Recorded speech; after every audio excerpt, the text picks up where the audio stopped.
Santa Maria Mater Dei. Ang balaanong pagkainahan ni Maria ipoklabar sa konsiyo sa Efeso niadtong tuig 431. Naghatag kang Maria sa titulo nga inahan sa Dios.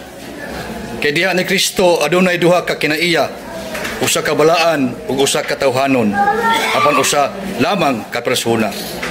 Sa sulat ni San Pablo ngadto sa taga Filipos 2:6-8, diha kaniya kanunay ang kinaiya gayud sa Dios, apan wala siya magunahuna pakigtupong sa Dios, pinaagi sa kusog. Gisulob niya ang kinaiya sa usa ka sulugoon na tao siya, sama kanato o nakita niya ingon nga tao.